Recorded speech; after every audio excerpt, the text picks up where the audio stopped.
Hello दोस्तों, कैसे हैं आप लोग। मैं उपेंद्र सिंह और आज मैं आप लोगों का एक कन्फ्यूजन दूर करने का प्रयास करूंगा जो इंग्लैंड, ब्रिटेन, ग्रेट ब्रिटेन और यूनाइटेड किंगडम की शब्दावली को लेकर के होता है। सामान्य लोग जब इस शब्दों का इस्तेमाल करते हैं तो लगता है कि वे एक ही जियोग्राफिकल एरिया, एक देश के लिए या एक भौगोलिक क्षेत्र के लिए उसका यूज कर रहे हैं। वैसे ही जैसे हम जब कहते हैं कि भारत, तो भारत का वही मतलब होता है जो इंडिया का मतलब होता है, जो हिंदुस्तान का मतलब होता है। लेकिन यहाँ पे यह स्थिति नहीं है। आइए इस चीज़ को हम समझते हैं और इसको समझने की प्रक्रिया में हमें यह समझना पड़ेगा कि कैसे ये अलग अलग क्षेत्र मिल करके यूनाइटेड किंगडम बनते हैं। तो पहली चीज़ आप ये जानेंगे कि ये जो पूरा एरिया है जिसमें इंग्लैंड, वेल्स, स्कॉटलैंड, उत्तरी आयरलैंड और रिपब्लिक ऑफ आयरलैंड आता है, इन सबको मिला करके हम बोलते हैं ब्रिटिश आइल्स। वैसे ही जैसे हम पाकिस्तान, नेपाल, श्रीलंका, इंडिया, इनको मिला करके बांग्लादेश हम बोलते हैं इंडियन सब कॉन्टिनेंट। इंडियन सब कॉन्टिनेंट कोई देश नहीं है, एक एरिया है। वैसे ही ब्रिटिश आइल्स है। ये पहली चीज़ आपको जाननी चाहिए।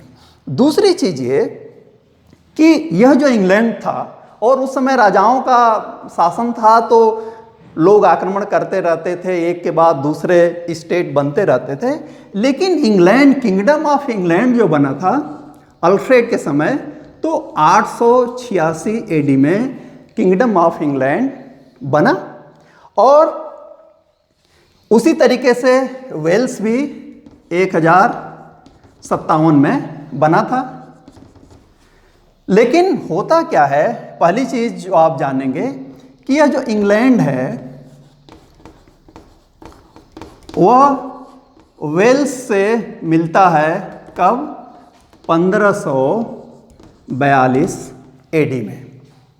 और जब ये दोनों मिलते हैं तो आप कह सकते हैं कि क्या बनता है? ब्रिटेन बनता है। पहला ये था यूनियन। फिर इंग्लैंड प्लस वेल्स, इनके साथ जुड़ता है क्या? स्कॉटलैंड। ये वाला एरिया, यानी इंग्लैंड के साथ वेल्स पहले जुड़ा और फिर जुड़ता है स्कॉटलैंड। और यह घटना घटती है 1707 एडी में।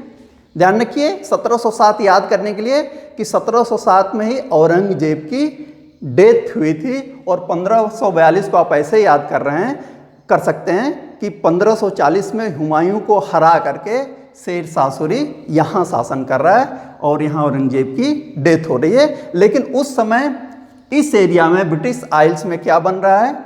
Great Britain. ग्रेट क्यों शब्द लगाया? क्योंकि एक नया एरिया स्कॉटलैंड इसमें जुड़ जाता है। फिर एक तीसरा डेवलपमेंट होता है। तीसरा डेवलपमेंट ये होता है कि इंग्लैंड, वेल्स, स्कॉटलैंड के साथ ये जो आयरलैंड है, पूरा का पूरा एरिया, यह 1801 में ये चारों एरिया मिल जाते हैं और फिर निर्माण होता है किसका? United kingdom of great Britain and Ireland. पूरा नाम यूके का यही है। लेकिन आखिरी जो डेवलपमेंट होता है जिसमें इंग्लैंड है, वेल्स है, स्कॉटलैंड है। लेकिन हुआ क्या कि 1922 में, पहले ये पूरा आयरलैंड था। 1922 में क्या होता है कि ये एक बड़ा सा एरिया जो आज रिपब्लिक ऑफ आयरलैंड है, आयरलैंड की क्रिकेट की टीम भी है, आप जानते हैं, यह अलग हो जाता है और बच जाता है जो एरिया, उसको हम बोलते हैं नॉर्दर्न आयरलैंड या उत्तरी आयरलैंड। और यह किस में शामिल हो जाता है? इन सब के साथ आ जाता है और एक नया यूनियन बनता है जिसमें इंग्लैंड, वेल्स, स्कॉटलैंड और आयरलैंड के स्थान पे नॉर्थ आयरलैंड। और इस प्रकार से आज जो यूनाइटेड किंगडम है उसकी ओरिजिन होती है। तो ये है पूरा का पूरा इतिहास, जिसको आप कहेंगे कि यह इंग्लैंड के यूके बनने की कहानी है। अब आप कहेंगे कि ये इंग्लैंड क्या है, तो यह कोई इंडिपेंडेंट कंट्री नहीं है। वेल्स इंडिपेंडेंट कंट्री नहीं है, कभी ये इंडिपेंडेंट किंगडम हुआ करते थे। लेकिन यदि आप लिस्ट खोजने जाएंगे, देशों की लिस्ट खोजने जाएंगे, तो आपको इंग्लैंड, वेल्स, स्कॉटलैंड या नॉर्दर्न आयरलैंड इंडिपेंडेंट कंट्री के रूप में नहीं मिलेंगे, बल्कि आप कह सकते हैं कि वे यूनाइटेड किंगडम के कॉन्स्टिट्यूएंट कंट्रीज हैं। कॉन्स्टिट्यूएंट कंट्रीज हैं, इंडिपेंडेंट कंट्री नहीं है। क्यों? क्योंकि इनके पास सॉवरेंटी नहीं है। तो ये था इतिहास, और मुझे लगता है कि अब आपको इंग्लैंड, ब्रिटेन, ग्रेट ब्रिटेन और यूनाइटेड किंगडम का जो कन्फ्यूजन है वह दूर हो गया होगा। तो देखते रहिए, पढ़ते रहिए। Thank you very much.